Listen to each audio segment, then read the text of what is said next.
नमस्कार, मैं विनोद कुमार शर्मा धर्मवाणी में आपका स्वागत करता हूं, अभिनंदन करता हूं।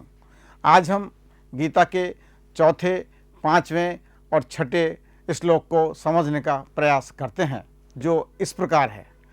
अत्र शूरा महेश्वासा भीमार्जुन समायुधि युधानो विराटस्य द्रुपदस्य महारथ धृष्टकेतुश्च चेकितान काशी राज्यस्य वीरवान पुरोजित कुंती भोजस्य शैभस्य नरपुंगव युधामन्युश्च विक्रांत उत्तमौजास्य वीरवान सौभद्रो द्रौपदेयस्य सर्व एव महारथा। अत्र शूरा महेश्वासा भीमार्जुन समायुधि का अर्थ है यहाँ भीम और अर्जुन जैसे शूरवीर बड़े धनुष धारण करने वाले योद्धा हैं। महेश्वासा अर्थात बड़े बड़े धनुष कम दूरी, मध्यम दूरी और अधिक दूरी तक वार करने के लिए विभिन्न प्रकार के धनुष होते थे। इनमें से महेश्वासा सबसे अधिक दूरी तक वार करने में प्रयुक्त होते थे। जैसे कम दूरी के लिए पिस्टल, मध्यम दूरी के लिए 12 बोर या AK-47, अधिक दूरी पर वार करने के लिए तोप या मिसाइल हैं। इसी तरह महाभारत में बड़े बड़े हथियारों का प्रयोग हुआ। अगले श्लोकों में योद्धाओं का वर्णन है, जो इस प्रकार है। युधान जो अर्जुन का शिष्य था, विराट जिसके पुत्र के साथ अर्जुन ने पूर्व में कौरवों की सेनाओं को हराया था, द्रुपद जो द्रोणाचार्य का शत्रु था, धृष्टकेतु जो शिशुपाल का पुत्र था, चेकितान यादव था, काशीराज महारथी था, कुंती पुरोजित और कुंती भोज पांडवों के मामा थे, शैब्य युधिष्ठिर का ससुर थे, युधामन्यु और उत्तमौजा बड़े बलवान थे, सुभद्रा का पुत्र अभिमन्यु, द्रौपदी के पुत्र सभी योद्धा थे। यहाँ महारथी का अर्थ एक साथ 10,000 धनुर्धारियों का संचालन करने वाला। इसी प्रकार रामचरितमानस में तुलसीदास जी द्वारा दुष्ट रावण और शुक्र के संवाद में श्री राम की सेना का वर्णन इस प्रकार किया है। शुक बताता है कि नाथ कृपा करी पूछूं जैसे, मानहूं कहा क्रोध तज जैसे, मिला जाय जब अनुज तुम्हारा, जाते राम तिलक ते सारा, रावण दूत हमें सुनि काना, कपिन बांध दीने दुख दीने नाना, श्रवण नासिका काटे लागे, राम शपथ दीने हम त्यागे, पूछो नाथ राम कटकाई, बदन कोट सत बरन न जाई, नाना बरण भाल कपिधारी, विकटानन विशाल भयकारी, जयपुर देव हतेव सु तोरा, सकल तपसिन माँ तेहि बलु थोरा, अमित नाम भट कठिन कराला, अमित नाग बल विपुल विशाला, द्विविध मयंद नल नील, अंगद गद विकटास, दधि मुख केहरी निसट सट जामवंत बलरास, एक कपि सब सुग्रीव समाना, इन सम कोटिन गनहि को नाना,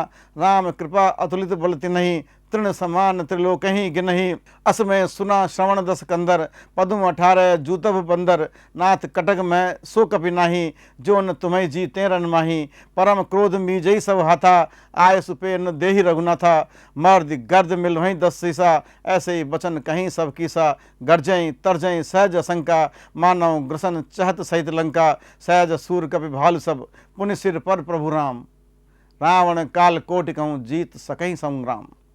जिसका अर्थ इस प्रकार है। शुक बोला कि हे नाथ, आपने जैसे कृपा करके पूछा है, वैसे क्रोध को त्याग कर मेरा कहना मानिए।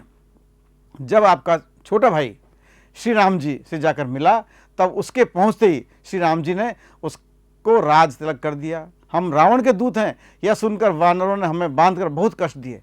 जब वे हमारे नाक और कान काटने लगे, तब श्री राम जी की शपथ दिलाने पर हमको छोड़ा। हे नाथ, आपने श्री राम जी की सेना पूछी है, तो वह 100 करोड़ मुखों से भी वर्णन नहीं की जा सकती। अनेकों रंगों के भालू और वानरों की सेना है, जो भयंकर मुख वाले, विशाल शरीर वाले और भयानक हैं। जिसने आपके नगर को जलाया और आपके पुत्र को मारा, उसका बल तो सब वानरों में थोड़ा है।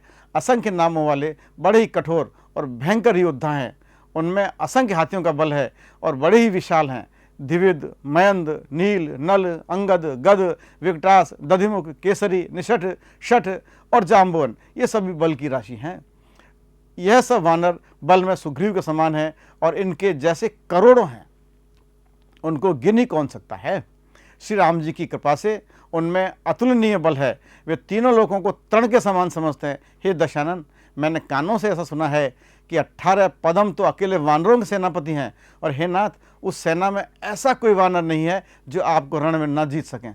सब के सब क्रोध से हाथ मींचते हैं, पर श्री राम उन्हें आज्ञा नहीं देते। हम मछलियों और सांपों सहित समुद्र को सोख लेंगे, नहीं तो बड़े बड़े पर्वतों से उसे भरकर पूर देंगे और रावण को मसलकर धूल में मिला देंगे।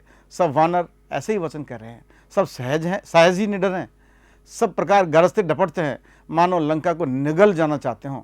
सब वानर भालू सहज ही शूरवीर हैं। फिर उनके सिर पर प्रभु श्री राम हैं।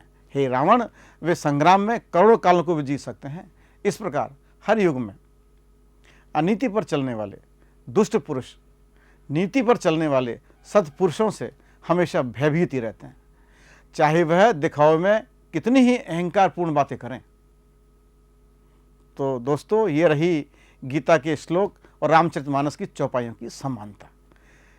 इन समानता संवादों का वर्णन आपको पसंद आया हो तो कृपया इसे लाइक करें, शेयर करें, सब्सक्राइब करें। हमारा नारा है, गीता मानस की वाणी घर घर पहुंचानी। धन्यवाद।